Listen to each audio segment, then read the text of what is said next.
પલ્લવ બ્રિજના લોકાર્પણ પ્રસંગે અમિત શાહે કહ્યું, અમદાવાદમાં 1550 કરોડથી વધુના વિકાસ કાર્યો થયા, 3 લોકસભામાં 1070થી વધુને ઘર અપાયા।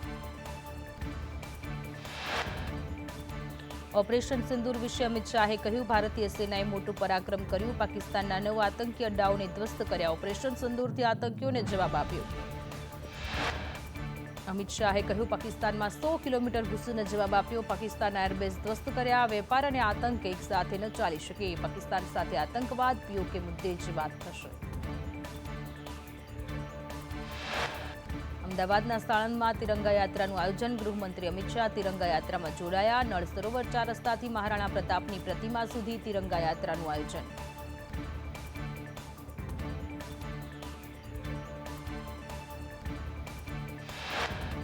કેન્દ્રીય ગૃહમંત્રી અમિત શાહે મહેસાણાના ગુજારિયામાં નર્સિંગ કોલેજનું ઉદ્ઘાટન કર્યું। કે પટેલે નર્સિંગ કોલેજના ઉદ્ઘાટન વખતે સાંસદ હરિ પટેલ પણ ઉપસ્થિત રહ્યા હતા।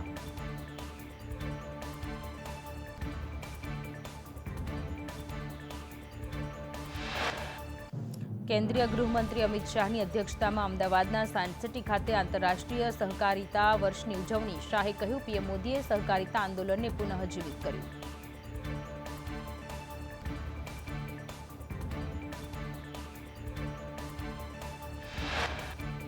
દેશની 8 લાખથી વધુ સહકારી સંસ્થા સમારોહમાં જોડાઈ। અમિત શાહે કહ્યું, 2021થી 2025માં સહકારિતા ક્ષેત્રે અનેક પરિવર્તન, સહકારિતા વર્ષની શરૂઆત ભારતમાં કરવાનો નિર્ણય।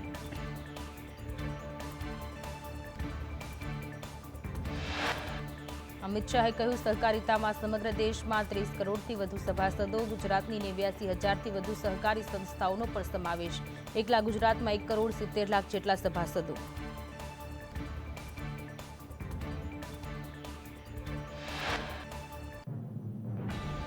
ચૈતર વસાવા આપ નર્મદા જિલ્લા તાલુકા પંચાયતની તમામ ચૂંટણી લડશે। એસયુ ખાતે ડિમોલેશનના વિરોધમાં કાર્યક્રમ કરાશે। કહ્યું, આદિવાસીઓ પર અત્યાચાર સહન નહીં કરાય।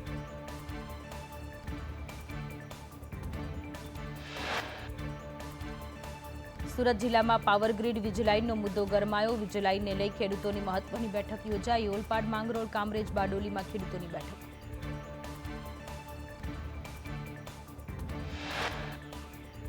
ગુજરાતની દરિયાઈ સીમા પર જાફરાબાદથી 22 નોટિકલ માઇલ દૂર બોટ દેખાઈ। માછીમારોએ કોસ્ટગાર્ડને બોટ અંગે જાણકારી આપી। દરિયામાં તપાસ એજન્સીઓ દ્વારા તપાસ કરાઈ। માછીમારોએ કોસ્ટગાર્ડને બોટ અંગે જાણકારી આપી। માછીમારોએ રોકવાનો પ્રયાસ કર્યો તો ભાગી છૂટ્યા। દરિયામાં તપાસ એજન્સીઓ દ્વારા તપાસનો ધમધમાટ।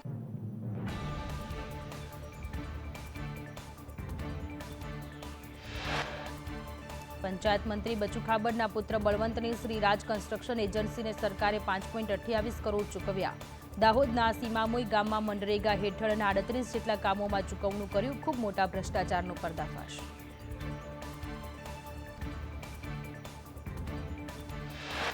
મંત્રી બચુ ખાબડના રાજીનામાની પૂર્વ એમએલએની માંગ। પૂર્વ ધારાસભ્ય મહેશ વસાવાની સરકાર સમક્ષ માંગ। ભ્રષ્ટાચારમાં બચુ ખાબડના બંને પુત્રની સંડોવણી। મહેશ વસાવાએ કહ્યું, સરકારના ભ્રષ્ટાચાર સામે લડત આપીશું। ધોલેરાના ભડિયાદમાં ગેરકાયદે માટી ખનનના આક્ષેપ। માટી ખનનથી ખેડૂતોનો ખેતરમાં જવાનો રસ્તો બંધ થયો। ખેડૂતોએ સ્થાનિક તંત્રને જાણ કરી પણ પરિણામ શૂન્ય।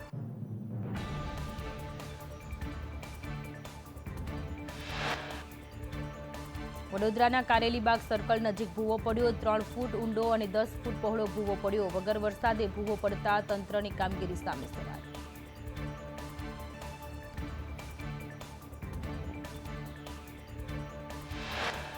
ગોધરામાં નાલંદા સ્કૂલથી ભુરાવાવ બ્રિજ સુધીનો રસ્તો 5 વર્ષથી બિસ્માર હાલતમાં। સ્થાનિકોએ તંત્રને અનેકવાર રજૂઆત કરી છતાં કોઈ નક્કર પગલાં લેવાયા નહીં।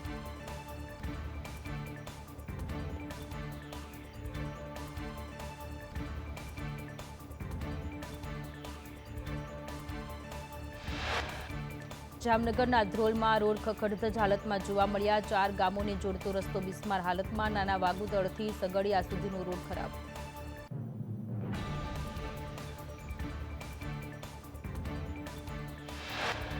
રાજકોટમાં પદ્મકુંવરબા હોસ્પિટલમાં ભર ઉનાળે દર્દીઓ પંખા લઈ આવવા મજબૂર। સંદેશ ન્યૂઝની ટીમ પહોંચતા પંખા ચાલુ કરાયા।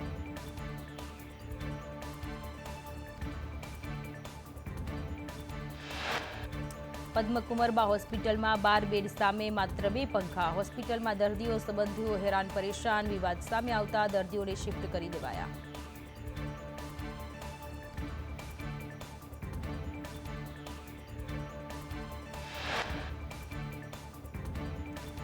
હોસ્પિટલનું રિનોવેશનનું કામ ચાલુ હોવાથી દર્દીઓને મુશ્કેલી પડતી હોવાની વાત. આરએમઓ ડોક્ટર નૂતન લુંગાતરનું નિવેદન. સપ્તાહથી દર્દીઓને હાલાકી ભોગવવાનો આરએમઓનો સ્વીકાર. હોસ્પિટલનું રિનોવેશન હાલમાં ચાલુ હોવાથી મુશ્કેલી પડી રહી છે.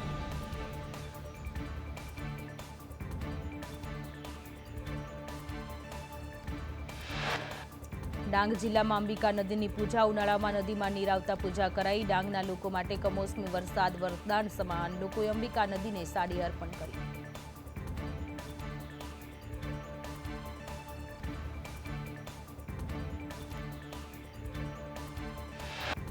અંબાલાલ પટેલના જણાવ્યા મુજબ 23 મેથી 31 મે સુધી ગુજરાતભરમાં માવઠાની આગાહી. સૌરાષ્ટ્ર, કચ્છ અને દક્ષિણ ગુજરાતમાં ભારેથી અતિભારે પવન સાથે વરસાદની શક્યતા.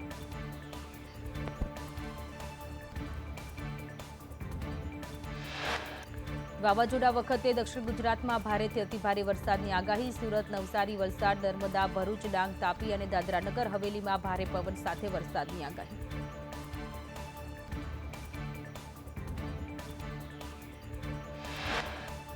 જ્યારે સૌરાષ્ટ્રના જામનગર, સુરેન્દ્રનગર, મોરબી, જૂનાગઢ, અમરેલી, ચોટીલામાં ભારે પવન સાથે વરસાદની આગાહી. તો વળી અમદાવાદ અને ગાંધીનગરમાં પણ ગાજવીજ સાથે વરસાદની આગાહી.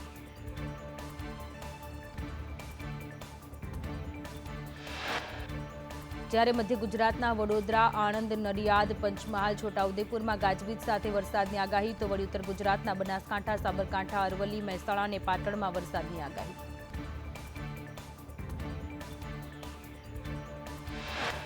છ દિવસ રાજ્યમાં છૂટાછવાયા વરસાદની આગાહી. દક્ષિણ ગુજરાત, સૌરાષ્ટ્રમાં છૂટાછવાયા વરસાદની સંભાવના. ઉત્તર ગુજરાત, સૌરાષ્ટ્ર માટે આજનો દિવસ ભારે.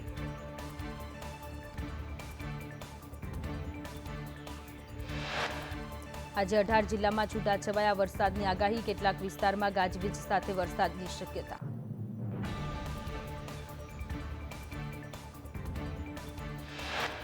રાજ્યમાં મોટાભાગના જિલ્લાઓમાં તાપમાન ઊંચકાયું. 2 જિલ્લાનું તાપમાન 40 ડિગ્રીને પાર નોંધાયું. સુરેન્દ્રનગરમાં સૌથી વધુ 41 ડિગ્રી તાપમાન.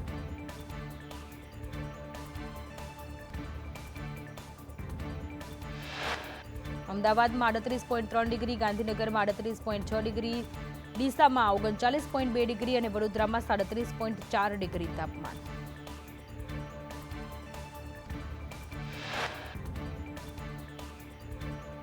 ભુજમાં 38.5 ડિગ્રી, કંડલામાં 40.1 ડિગ્રી, અમરેલીમાં 38.7, ભાવનગરમાં 37.7, રાજકોટમાં 39.3 અને કેશોદમાં 35.5 ડિગ્રી તાપમાન.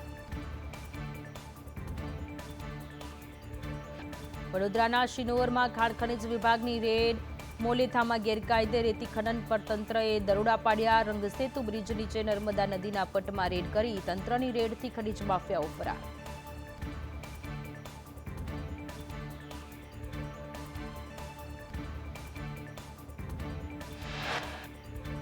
સુરતમાં જમીન કૌભાંડમાં સિટી સર્વે સુપ્રિન્ટેન્ડન્ટ અનંત પટેલની ધરપકડ. સીઆઈડી ક્રાઇમે મહારાષ્ટ્રના પુણેથી ધરપકડ કરી. અનંત પટેલ પુણેના ઓશો આશ્રમમાં છુપાયો હતો. કોર્ટે અનંત પટેલના 3 દિવસના રિમાન્ડ મંજૂર કર્યા.